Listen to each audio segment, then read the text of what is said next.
आज हम डिस्कस करेंगे फ्रेड की पर्सनालिटी डेवलपमेंट की थ्योरी, जिसको हम जानते हैं psychosexual development of the personality.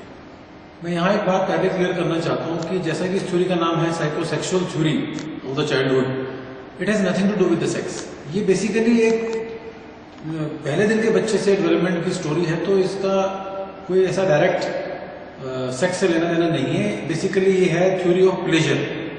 जैसे जैसे बच्चा या ह्यूमन बीइंग विकसित होता है, वो अपने बॉडी के डिफरेंट पार्ट्स से कैसे प्लेजर गेन करता है और उससे कैसे उसकी साइकोलॉजी पे असर होता है, इसकी ये थ्योरी है जिसको फ्रेड ने दिया था। तो आइए इसकी डिफरेंट स्टेजेस को समझते हैं और ये थ्योरी कैसे पर्सनालिटी डेवलपमेंट में अपना रोल प्ले करती है। पर्सनालिटी डेवलपमेंट की थ्योरी बेसिकली डिफरेंट स्टेजेस में हम डिस्कस कर सकते हैं, और इसकी जो सबसे पहली स्टेज है वो है स्टेज 1, जिसको हम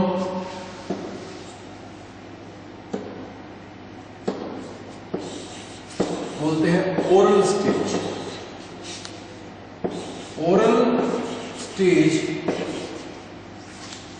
जन्म लेने से 12 से 15 महीने तक ये अवस्था आती है। तो कुल मिलाकर ये अवस्था लगभग 1.5 साल का हम कह सकते हैं कि 1.5 साल तक ये अवस्था बच्चे की रहती है, 1 से लेकर 15 मंथ तक। अब प्रश्न ये है कि ओरल स्टेज क्या है। अब देखिए कि बच्चा जन्म लेने के बाद जैसे वो दुनिया में आता है तो सबसे पहले उसे भूख लगती है, वो रोता है, तो माँ ब्रेस्ट फीडिंग करती है। तो उसकी जो सेटिस्फेक्शन है, उसका जो प्लेजर है, वो कहां से मिल रहा है उसको? मुंह से, माउथ से। उसकी जो दुनिया है, उसका जो सुख है, वो कहां से मिल रहा है उसको? माउथ। जब भी वो बच्चा रोता है तो माँ आके ब्रेस्ट फीडिंग करती है, तो उसको लगता है कि ये मुंह में ही मेरे को फूड मिल रहा है, मुंह में मुझे सब सेटिस्फेक्शन हो रहा है। उसके बाद भी जब बच्चा थोड़ा बड़ा होता है तो माँ अगर ब्रेस्ट फीडिंग नहीं करती तो उसके मुंह में निप्पल डालती है, तो भी बच्चों को अच्छा लगता है। कुल मिलाकर ये जो शुरू की अवस्था है, ये उसकी सारी जो जरूरतें हैं वो मुंह से पूरी होती हैं। तो इसको इसलिए बोलते हैं कि ये उसका ओरल ग्रेटिफिकेशन हो रहा है। यहां यदि हम इसे कहें तो हम इसको एक तरीके से और भी कह सकते हैं कि ये जो ह्यूमन बीइंग है, इसमें इसका ओरल फिक्सेशन भी कह सकते हैं। कुल मिलाकर ये ओरल फिक्सेशन। अब ये पर्सनैलिटी को कैसे प्रभावित करता है? देखिए, बच्चा रो रहा है, माँ ने आकर बच्चे को दूध पिलाया, तो बच्चे को लगता है कि उसने दुनिया में आके कोई गलती नहीं की। जब भी मैं रोता हूं तो कोई आता है, उसको माँ तो नहीं पता होता, उसको लगता है कोई आता है और उसको दूध पिलाता है। तो धीरे धीरे उसको ये अच्छा लगने लगता है कि जब भी मैं रोता हूं तो माँ आके दूध पिलाती है। लेकिन कभी कभी ऐसा नहीं होता कि बच्चा रोता रहता है, माँ किन्हीं कारणों से बिजी है और उसको समय पे आके वो दूध नहीं पिला पाती, तो उसको ज्यादा रोना पड़ता है। कुल मिलाकर 2 तरह की ये स्टेजेस हो सकती हैं। स्टेज 1 तो ये हो सकती है कि बच्चा जैसे रोया, माँ ने आके तत्काल उसको प्यार किया, उसको दूध दिया और बच्चे को अच्छा लगा। लेकिन ये भी हो सकता है कि बच्चे को अच्छा नहीं लगा। तो ये जो साइकोलॉजी बच्चे का जो ब्रेन है, बच्चा जिद करता है, तो हम ये भी कह सकते हैं कि यही वो समय है जब बच्चे के अंदर इड पैदा होती है। तो ये जो पहली अवस्था है 15 माह तक, इसमें इड काम करती है, बच्चा जिद करता है। तो ये इड कैसे विकसित होगी, ये माँ के व्यवहार पर डिपेंड करेगा। यदि माँ ने जल्दी से उसकी हर बात को पूरा किया तो उसकी इड अलग तरह की विकसित होगी, और यदि उसमें देर लगाई, डिले किया, तो उसकी डिलेड ग्रेटिफिकेशन होगी। तो ये पर्सनालिटी को धीरे धीरे प्रभावित करता है कि उसकी इड किस प्रकार इसमें डेवलप हो रही है। तो ये है पहली स्टेज, जिसको हम कहते हैं ओरल स्टेज। इसके बाद जो इड से प्रभावित होती है, इसके बाद जो अगली स्टेज है, अगली स्टेज जो है वो 15 मंथ से लेकर और 36 मंथ तक, यानी कि आप कह सकते हैं कि 3 साल तक के बच्चे की ये अगली अवस्था है। अब बच्चे को लगता है कि जो मुंह से जो अभी तक उसको सुख मिल रहा था, मुंह ही केवल प्लेजर का साधन नहीं है, बॉडी के और पार्ट्स को भी वो एक्सप्लोर करता है। और जो सेकंड स्टेज उसकी आती है डेवलपमेंट की, सेकंड स्टेज कहलाती है एनल स्टेज। एनल स्टेज बहुत महत्वपूर्ण है, क्योंकि इसमें बच्चा लगभग 3 साल तक इस अवस्था में रहता है, और इस दौरान वो उसके जो एक्सपीरियंसेस हैं उसमें सबसे पहले तो ईगो विकसित होती है। अब बच्चा ये देखता है कि जब बच्चा अपना मल त्यागना चाहता है तो उसको ये फील होता है कि ये कुछ ऐसी चीज है जो उसकी अपनी है। अभी तक उसे हर चीज कौन दे रहा था? माँ। वो पूरी तरह से अपनी माँ पे डिपेंड करता था, लेकिन धीरे धीरे उसको पता लगने लगता है अरे नहीं, कुछ दुनिया में ऐसा नहीं है जो उसके कंट्रोल में है। तो जब उसको मल त्यागने की उसकी इच्छा होती है तो उसकी मर्जी होती है, तो बच्चा सोचता है अपने अनकॉन्शियस ब्रेन में या सबकॉन्शियस ब्रेन में कि मैं मल त्यागूं या ना त्यागूं। तो ऐसा करने पर उसको एक प्लेजर मिलता है, उसे खुशी मिलती है और उसमें थोड़ी सी ऑटोनॉमी भी आती है, उसमें थोड़ा सा ईगो डेवलप होता है। पहली बार बच्चे में ईगो डेवलप होता है जिससे उसको पता चलता है कि मैं ये काम करूं या ना करूं। कुल मिला के आप ये कह सकते हो कि इस बच्चे को लगता है ये एक काम ऐसा है जो मैं अपनी मर्जी से कर सकता हूं। मेरी मर्जी है तो मैं मल त्यागूंगा और मेरी मर्जी है तो मैं नहीं त्यागूंगा।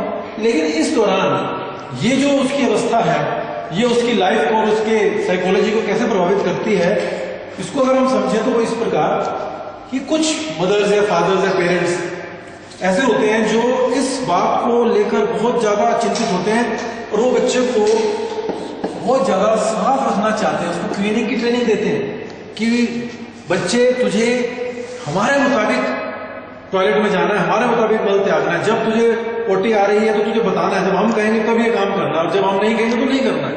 तो इस तरह से जब ऐसी मदर्स जो बच्चे को बहुत ज्यादा इस बात की ट्रेनिंग देती हैं, टॉयलेट ट्रेनिंग बहुत देती हैं, इस प्रकार का बच्चा कहलाता है, वो हो जाता है एनल कंपल्सिव। एनल कंपल्सिव हो जाता है, उसका एनल स्फिंक्टर पर बहुत कंट्रोल होता है। इसी तरह से वो लाइफ को बहुत कंट्रोल में आगे चले करना चाहता है, बड़ा ऑर्डरली काम करता है और उसकी लाइफ में हर बात बड़ी ऑर्डर्ड होनी चाहिए, हर चीज बड़ी व्यवस्थित होनी चाहिए और धीरे धीरे उसकी पर्सनैलिटी इस प्रकार डेवलप होती है कि उसको व्यवस्थित काम अच्छे लगते हैं।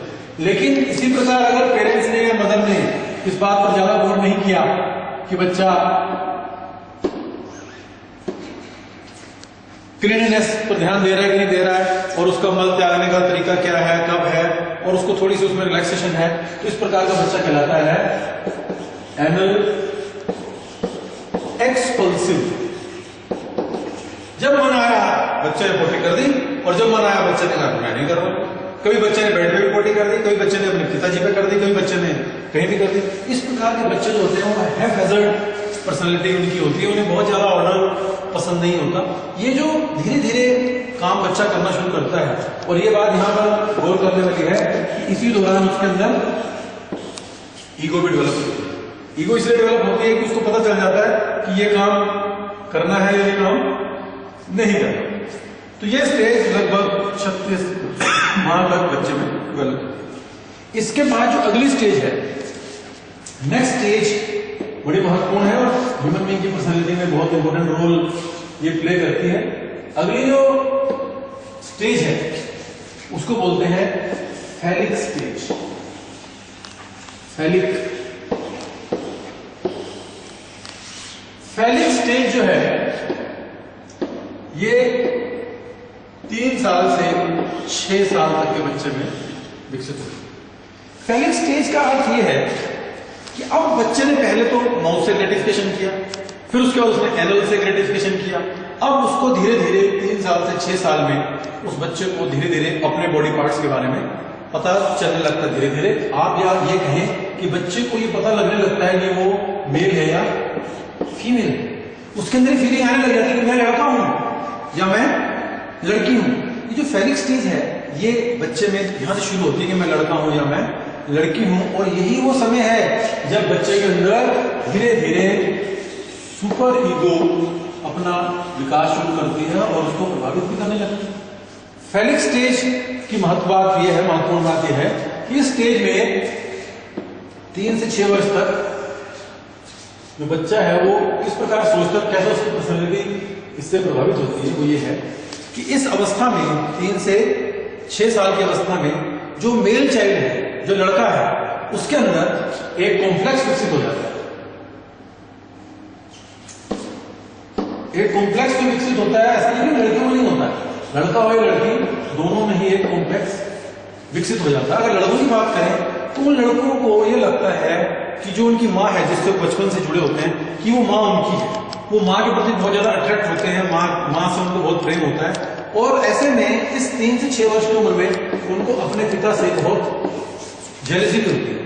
वो ये चाहते हैं कि पिता उनसे दूर जाए, क्योंकि उनको लगता है कि माँ मेरी है और ये पिता बीच में बिना बाप के इंटरफेयर करते हैं। तो ऐसे में जो बच्चा है वो ऑपोजिट सेक्स के पेरेंट के प्रति ज्यादा अट्रैक्ट होता है, और जो उसके अंदर एक डिजायर होती है प्लेजर की, तो जो मेल बच्चा होता है वो माँ के साथ वो सब पूरी करना चाहता है, और जो फीमेल बच्चा होता है, बच्ची होती है, वो उसको फादर के साथ पूरा करना चाहता है। लेकिन इसको करते करते ही जब वो बच्चा धीरे धीरे बड़ा होता है और 6 साल की उम्र में धीरे धीरे पहुंचता है, क्योंकि साथ साथ सुपर ईगो भी विकसित हो रही है, यही वो समय है जब अगर पेरेंटिंग ठीक से हुई तो बच्चे को सुपर ईगो के साथ, जो कि मॉरल वैल्यू, मॉरल पॉलिसिंग या उसको अच्छे बुरे में बताता है, यही वो समय है जब उसके अंदर ये बात मॉरल वैल्यू धीरे धीरे विकसित होती है। और 6 साल तक पहुंचते पहुंचते बच्चे और बच्ची को पता लगता है कि अरे भाई नहीं, ये तो मेरी माँ है और ये तो मेरे पिता है। और उनके अंदर ये बात आती है कि अगर ऐसी माँ मुझे चाहिए, ऐसी अगर मुझे महिला चाहिए, तो मुझे अपने, अगर लड़का है तो उसको लगता है कि मुझे कुछ और काम करना पड़ेगा, ये माँ के साथ ये काम ऐसा मैं नहीं सोच सकता। और ऐसे ही लड़कियों को लगता है कि ये तो मेरा पिता है, तो प्लेजर मैं माता पिता से नहीं ले सकता, मुझे प्लेजर कहीं और से लेना पड़ेगा। इसके बाद जब नेक्स्ट स्टेज विकसित होती है वो 6 वर्ष से लेकर और प्यूबर्टी आने तक, कह सकते हैं 6 से 12 वर्ष तक, ये जो स्टेज है इसको बोलते हैं लेटेंट स्टेज। लेटेंट स्टेज 6 से 12 वर्ष की उम्र के बच्चे के लिए होती है। इसमें बच्चा अब वो जो प्लेजर ढूंढ रहा था पहले माउथ में, फिर एनल में, और उसके बाद ऑपोजिट सेक्स के पेरेंट में, अब उसको धीरे धीरे समझ में आती है कि नहीं, ये सब योजनाएं मेरी फेल है, मुझे कुछ और ही करना पड़ेगा। इस समय वो बच्चा अपने ऑपोजिट सेक्स के पेरेंट के प्रति मॉरल वैल्यूज के साथ आकर्षित होता है। और वो, अगर हम इसको देखें कि अगर वो बच्चा मेल है, अगर वो मेल चाइल्ड है, तो 6 से 12 वर्ष की उम्र में वो अपने फादर को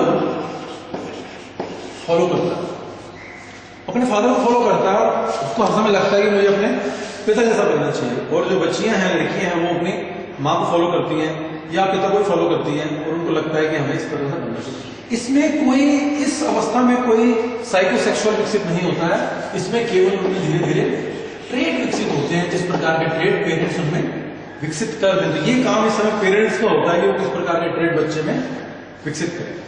इसके बाद जो प्यूबर्टी आ जाती है 12 वर्ष की उम्र में, 12 वर्ष से लेकर प्यूबर्टी आने से लेकर, जैसे हम कहेंगे आफ्टर प्यूबर्टी, प्यूबर्टी के बाद की जो स्टेज है, जो 5वीं अवस्था है इसकी डेवलपमेंट की, साइकोसेक्सुअल की, वो है जेनाइटल। जेनाइटल अवस्था। जेनाइटल अवस्था का मतलब क्या है? इसका मतलब यह है अब ये बच्चा 12 वर्ष के ऊपर हो गया, अब ये बच्चा बड़ा हो गया। अभी तक ये बच्चा पूरी तरह से अपने माता पिता पर डिपेंड था, अब ये बच्चा स्कूल जाने लगा है, अब ये बच्चा दोस्ती करने लगा है, अब ये बच्चा पड़ोसियों से बात करने लगा है, अब ये बच्चा अपने पेरेंट्स से अलग नहीं हुआ है, अपने पेरेंट्स के साथ दूसरे लोगों से भी इंटरेक्ट करने लगा है। और अब इसमें जो साइकोलॉजी डेवलप होगी वो अब पेरेंट्स से प्रभावित नहीं हो रहा है। देखिए, पहली अवस्था में बच्चा पूरी तरह से मां से प्रभावित था, दूसरी अवस्था में मां और पिता दोनों से प्रभावित था, तीसरी अवस्था में बच्चा ऑपोजिट सेक्स के पेरेंट्स से प्रभावित था, चौथी अवस्था में बच्चा स्कूल जा रहा था, धीरे धीरे दोनों पेरेंट्स से प्रभावित हो रहा था। लेकिन अभी 5वीं अवस्था यह है जब बच्चा सोसाइटी से या आप कहें एनवायरमेंट से प्रभावित हो रहा है, और बाहर की दुनिया से अब वो बातें सीख रहा है, और उसके अंदर जो प्लेजर है, अब वो प्लेजर कहां ढूंढ रहा है? अब वो प्लेजर ढूंढ रहा है फ्रेंडशिप,